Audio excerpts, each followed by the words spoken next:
Should you buy Persona 5, yes or no? Well, yeah, you should buy Persona 5 if you want to know why. Continue watching the review.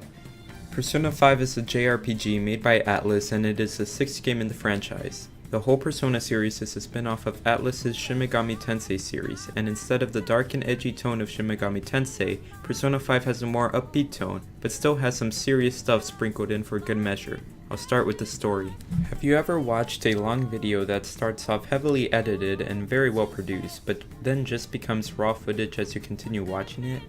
That is what Persona 5's story and whole game felt like. It starts off with a couple of high schoolers trying to change an abusive coach's heart.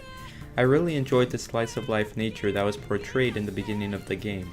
The fact that you are just a normal teenager with a false criminal record with special powers trying to completely change a person really stood out to me.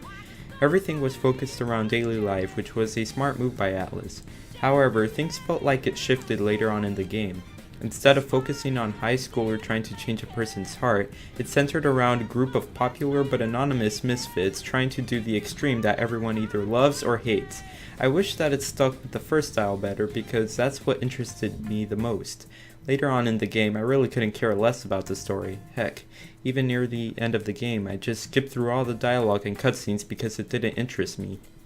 Luckily, there is something that fills in the void of no social life, and that is confidants. Confidants are like subplots. Each major and semi-major character has a confidant, and by doing these you can learn more about them, and they even have benefits in the gameplay. Most of these confidants are really entertaining, and a lot of the time I was excited when a character I liked texted me and asked if we can hang out.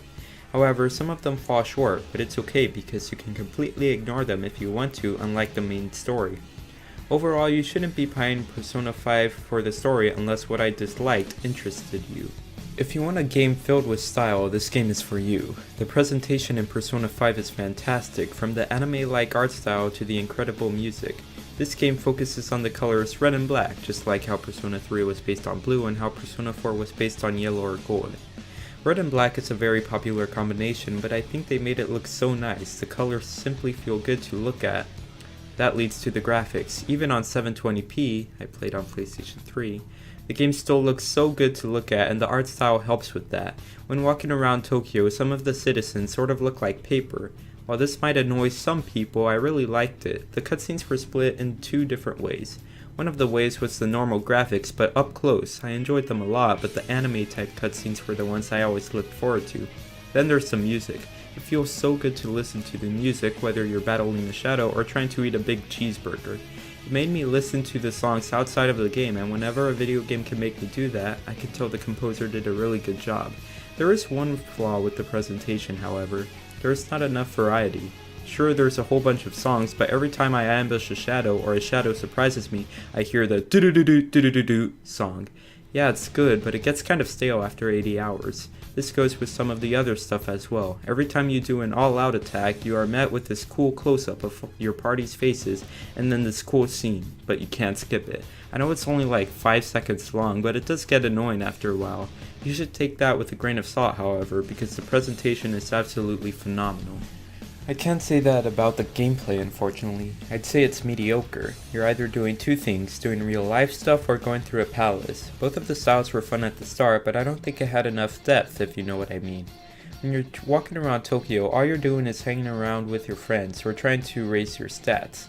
When you're not doing that, you are probably trying to change someone's heart. To do this, you need to go into palaces. Think of them like dungeons from Zelda, except with JRPG elements. The palaces start out simple enough, but as time goes on they start to feel like a grind. The concept is the same, get to the end of the palace to steal the treasure, and every palace plays the same way. Sure, there is some differences here and there, but it gets repetitive. I will say though, the fact that you can complete the palaces any time before the deadline is awesome.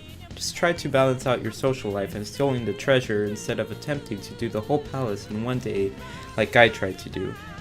A big part of palaces is fighting shadows. You can capture shadows to become part of your mask. Think catching Pokemon, but a little more complex. You can also fuse them to make new personas. I enjoyed the fusing mechanic a lot, and it's always fun to get some personas and combine them to make new ones. Unfortunately, I didn't enjoy fighting them as much. A lot of the time, I felt like I was playing a stealth game because I tried to avoid fighting shadows. It becomes really annoying because all you do is get one of your personas with an attack that the opposing shadow is weak to, attack, then do an all-out attack. Near the end of the game, I ended up running away from the shadows when I got hit by them, but once you're out of battle and walk a few steps away, the shadow respawns. I get that it makes it more realistic, but why would you want a realistic mechanic in a game that's completely unrealistic? I really don't get it. Another thing I don't get is when I'm casually walking through a palace and a shadow suddenly appears right in front of me, causing them to hit me and allowing them to get a surprise attack. There's probably a mechanic that I'm unaware about, but the game never explained it to me. Or maybe it did and I just wasn't paying attention. In the final hours of the game, it started to feel unfair. One time I was fighting this mini-boss that summoned more shadows, which buffed the mini-boss, but whenever I got the normal shadows' health low enough, they used a move that heals everyone but themselves, which caused all the damage that I did to the mini-boss worthless. Why didn't I just turn down the difficulty? I did. I was already playing on safe mode just because the difficulty dialed up to 11 out of nowhere. Another time I was fighting this boss and it used one of those one-hit KO moves on the main character, and it hit, which automatically made me lose, causing to start part of the fight over again. The gameplay is good, it just gets frustrating around the 55 hour mark that made me want to complete the game as soon as possible. Now, it may sound like this game isn't that great, but that's only because I was focusing on the cons a lot.